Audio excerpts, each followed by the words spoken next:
Welcome to Backroads DIY. Here's another pond video, but it's not just a pond video. It is hopefully the solution to my fish feeding problem. So my son and I have been coming a couple of times a week, very irregularly, whenever we can, get out here and trying to feed the fish. And we have about 2,800 fish in here right now. The copper-nosed bluegill, if you haven't seen our other videos, go check those out. I'll link them at the end of the video, but I've got two fish stocking videos. The copper-nosed bluegill have been in here for about a week and a half, and we also have about 2,600 other fish that have been in here for approaching a month.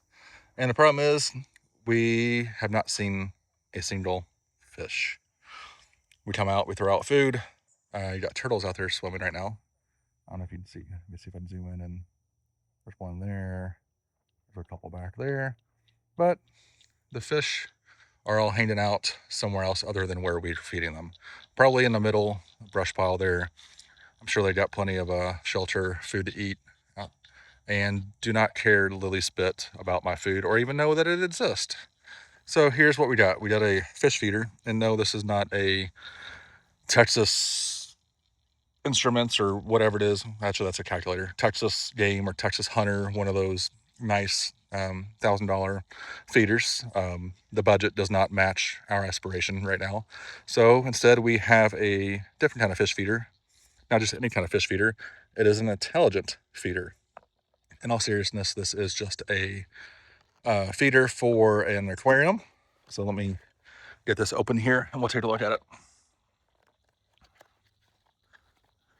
But instead of $1,000, this was $25. So here's my plan. Okay. We've got this dude, and it has a screen on it to where you can set the time. So right now it's 5:45. I have it set to go off at 9 a.m. and 6 p.m. I know it's kind of hard to see that right there, but it's military time, 1800 hours. But my plan here is to put this on a stake out here in the pond. I'll show you that here in a few minutes. But fill this up.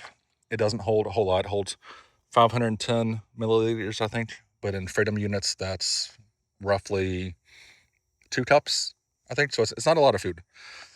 This will dispense between, I think it's 0.5 and 2 grams, which again is not a lot of food. It's not at all. I understand that. But this also gives me the ability to, sorry, I see something across the pond there. I'm not quite sure what it is. I'll go check it out a little bit. Got sidetracked. All right, but this allows me to choose how many doses of food I can do at every feeding. Right, so if I max this out at 2 grams, I can feed 3 doses of 2 grams or 6 grams for those that are mathematically challenged at a time. So if this, once I get hitting on this and get used to this, if 6 grams of food is not enough, I can make it go off at 6 p.m., 6:03 p.m., 6:05 p.m., so on and so forth. This allows for 5 times a day of feeding, and then you can set it to go off every 1 day, every 2 days, every 3 days, I think all the way up to every 5 days. So right now, I've got this set to go off at 9 a.m. and 6 p.m., which is at about 13 minutes. So I'm going to stop talking here for a minute. Oh, actually, Siri's listening to me. I don't know why Siri's listening to me. She never listens or never does what she's supposed to do.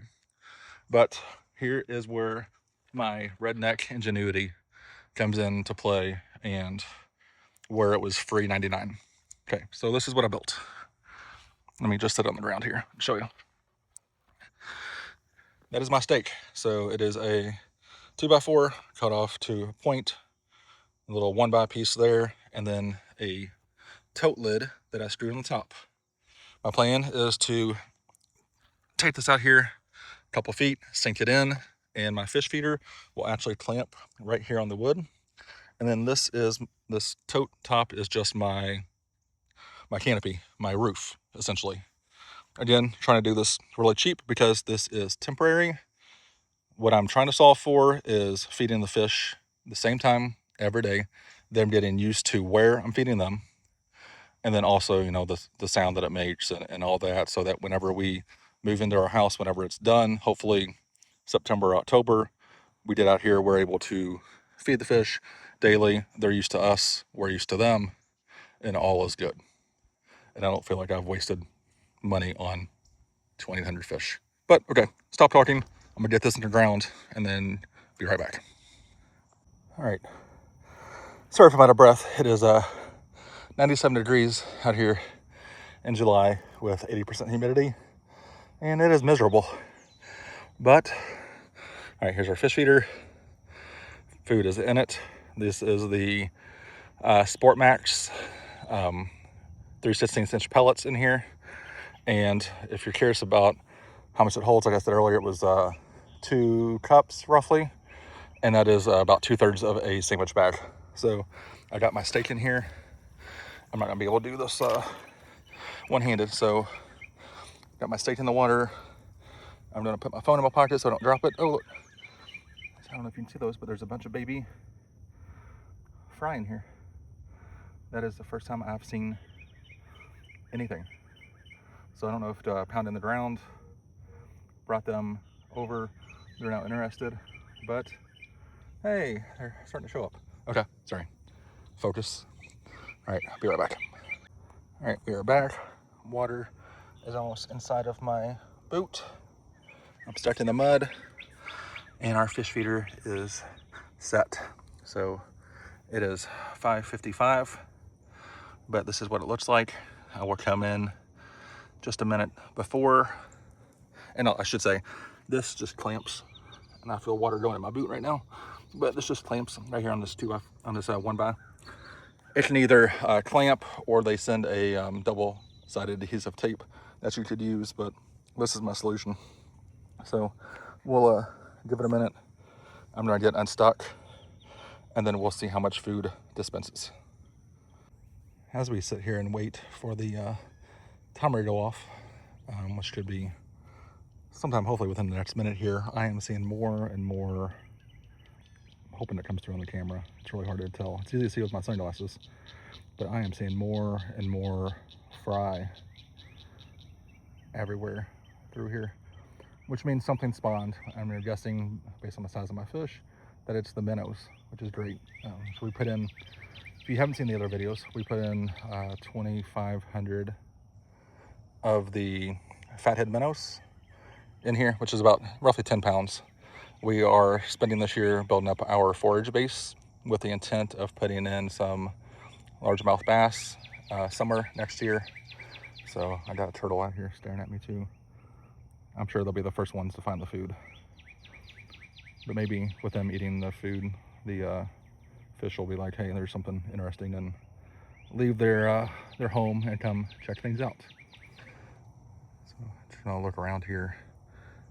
Hopefully this thing goes off any second here and it actually works. If not, oh, I hear some sounds going. Let's see if it does anything. I think the door just opened. If this doesn't work, it'll be a massive failure.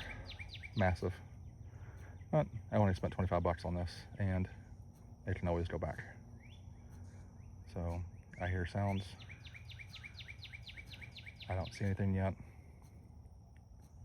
I don't know if I filled it too full. Maybe it's jammed in there. I'm gonna step down here and try not to fall. Already, oh, there's some food coming. Just saw the ripples hit. There's some more falling. There we go. Let me see if I can get a better view of what's going on here without falling in the water. Oh, there's another dose of food.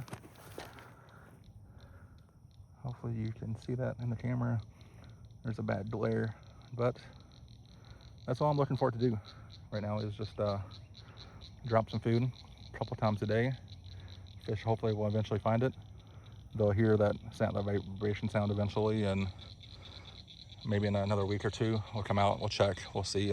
We did out here before 6 o'clock, see if we see fish congregating around, and we'll know whether or not it's working. But appreciate you sticking with me through the video. rambling on a little bit. If you found this video useful, I'd appreciate if you could just give it a like, maybe even leave a comment on whether or not you think this will actually work. Doing things like comments or likes or whatever really helps our videos get out through the YouTube algorithm and supports our small little channel. So again, I appreciate you watching. Thank you and have a great day. But wait, there's more. So I just started, so over there is the feeder. After it went off, I decided to go ahead and start walking around the pond, check it out. And again, don't know if you can see this, but I see some bluegill there under the water. I don't want to get too close. There's also some more small fry right in this area over here. Let's walk down this way just a little bit. So maybe they just don't like my spot. There's some more, let's see, right in, where's my finger at? Right about there. I'll zoom in a little more, see if you can see them. So we do have fish. That's good news. Let me throw a little bit, actually I don't want to do that. I was gonna throw out some food, but I don't want to confuse them. I want them to go over, find the food, and stay over there. So this area is kind of more in the shade, maybe with the heat of the day. They're out here hanging out instead. But I want to keep the feeder over there. That's where we're going to end up having the dock whenever I get around to building it. And that's where we're going to feed the fish. So we're going to leave it over there. But just want to quickly show you that we do have fish over here. And hopefully next time we check in, maybe another week or 2 or 3, we'll have fish over there. Thanks again.